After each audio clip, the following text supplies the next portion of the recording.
X-Men Outback team is finally almost finished. Weep Grana, weep Ninny Bong, or should I say, to me, my X-Men.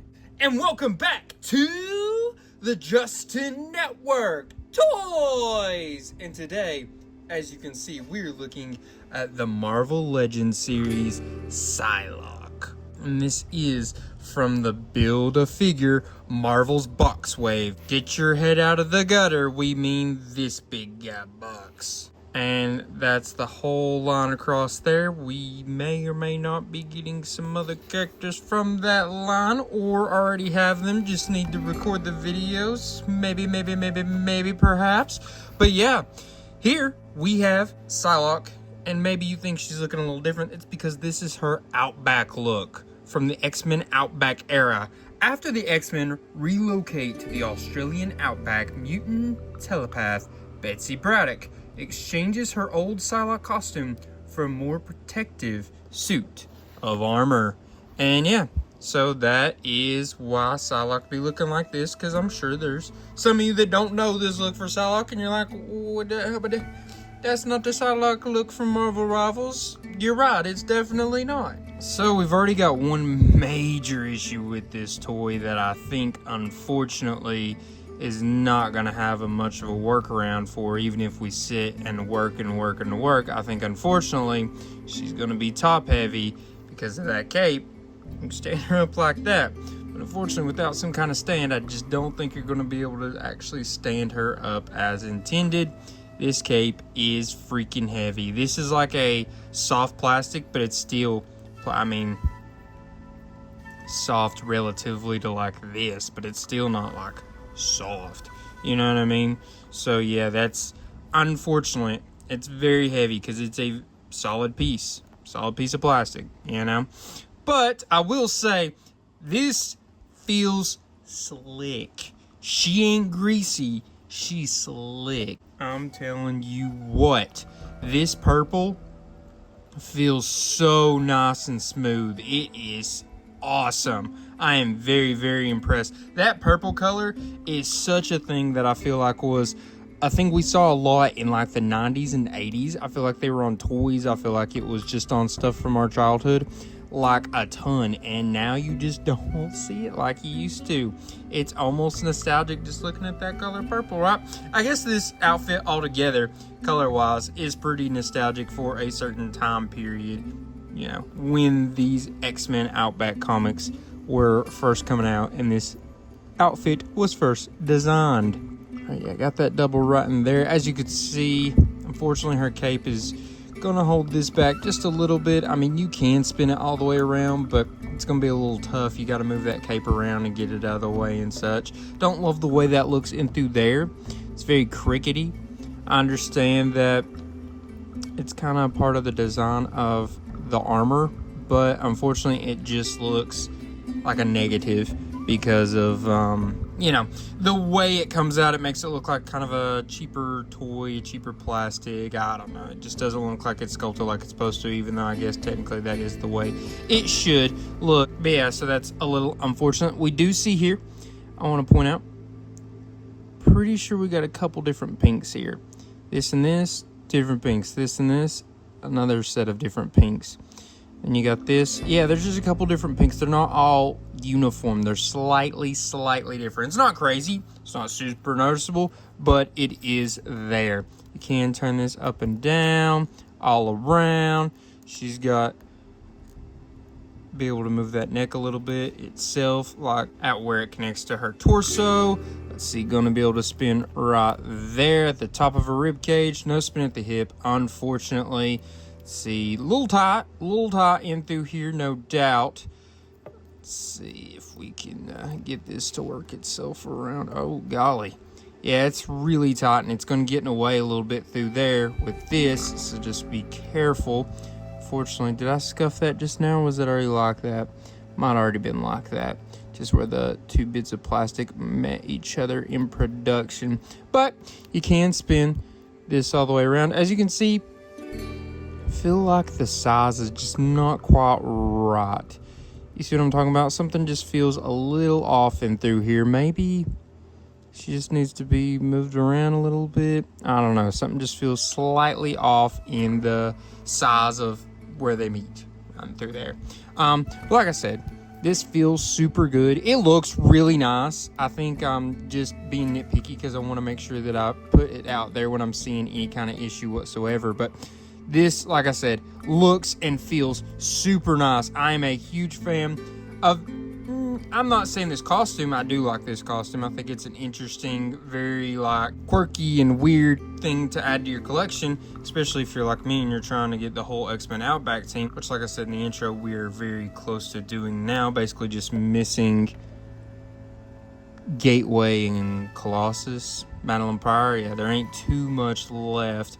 But let me give you a show of the back right through here. You would be able to take off this cape, I bet. Let's see. So that's going to plug in right back there to give it a little more firmness. I bet you. Let's take a look here. Okay, so if you take her head off and you take a look in through there, I thought that was just going to plug in and out, but it looks like it's actually connected in a sort of way. So you'll have to do, I don't want to say damage, but you will have to damage it to take off the cape. Unfortunately, I was hoping it could kind of just be a little bit of a plug and play type thing. Yeah, how about we take a look at some of her accessories. So she's going to be able to take off these hands, as usual with the Marvel Legends figures. Yeah, I thought that was barely in there. I don't know what's going on in there, but I feel like something wasn't molded right. I don't know.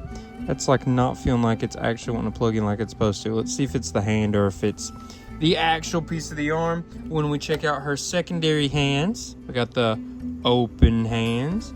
Alright, nice. And that one feels like it plugs in pretty normal, so maybe it is actually the fist itself, where I was thinking it was going to be the arm. But no, apparently this fist is maybe just molded a little funky, even though I cannot see anything that would suggest it to be. I don't know. But she also comes with one more accessory, or, well, two more I guess technically, but one more for her specifically that I think every good Psylocke figure needs.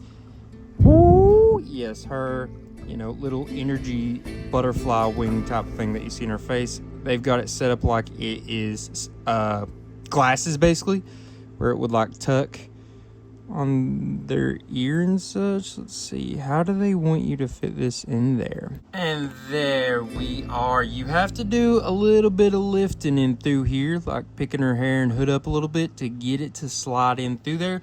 But once you get it, it looks pretty darn nice. That is 1000% Psylocke. And then, you know, she does come with one other accessory that we kind of mentioned before, the leg 4 box. Yeah, like I said, it's a Build-A-Figure. This is the right leg. Will we get all the pieces for box one day? I don't know. Perhaps. But until then, maybe you could use that leg for some kit bashing? Possibly. There are a few more things I think we need to make sure we do here. Let's see if she can do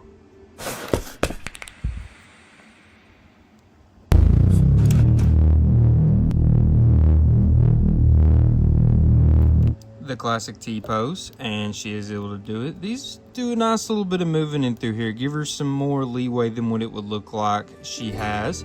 Let's see, let's lift those up and let's check if she can do the classic Jean-Claude Van Damme. You know, that's a staple here on the channel. Everyone has to give it a try.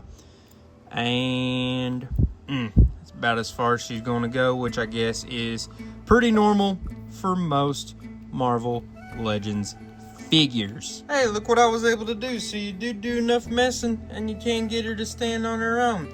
As you can see, she's a little leaning, but you mess around enough, I guess the balance can be done. It just takes some work, some determination, some time. But we do want to measure this gal up. If we go from the ground to her highest point, which is the top of her hood, she's going to be about 6 1/8 inches, or pretty close.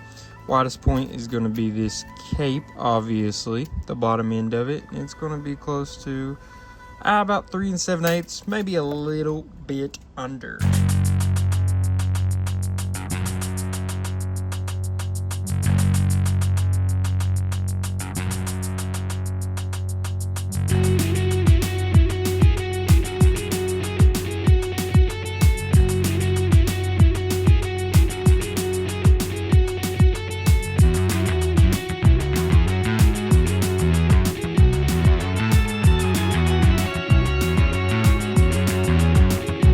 Now, I would like to know what you thought about this brand new Marvel Legends figure. It just come off of pre-order. I got it off Hasbro Pulse. I have seen that it has been available in stores, so if you're interested, go take a look, go try to find it, see if you can get it online. I'm sure there's some retailers that still have it available. But do not forget to leave me your thoughts. I want to know everything you're thinking about this figure. Did you like it? Did you dislike it? Did you think there was a huge issue? Because there might have been one big huge issue. Boom, boom, boom, boom, boom. Just saying. She's not standing right now. She's actually leaning up against something. So yeah, there may be a little bit of an issue with this figure. But yeah, drop all that in the comments. I will be reading every single one of those comments. And while you're there, how about you go ahead and like, share, and subscribe? All that would be super appreciated so this channel can grow. And keep an eye out, because every week on this channel, we do be releasing another video. Sometimes we're reviewing Star Wars figures, Transformers figures, Marvel Legends figures. Sometimes we're opening up Pokemon card packs. But if you're looking for something completely different than that, go check out my second channel, Justin Network Movies. Over there, we'll be looking at movies. And you can check out my letterbox, Justin Network. Over there, I post the most frequently. You can check out all my thoughts on movies, and I give in-depth reviews. I just recently reviewed Avatar: Aang, the Last Airbender movie, and boy oh boy did I have some thoughts for a franchise that I absolutely adore. But outside of all that, I want you all to make sure you know that I appreciate y'all and I love y'all. All you kings, all you queens, and all in-betweens. And I guess now, all that's left to be said is, till all are one. Peace.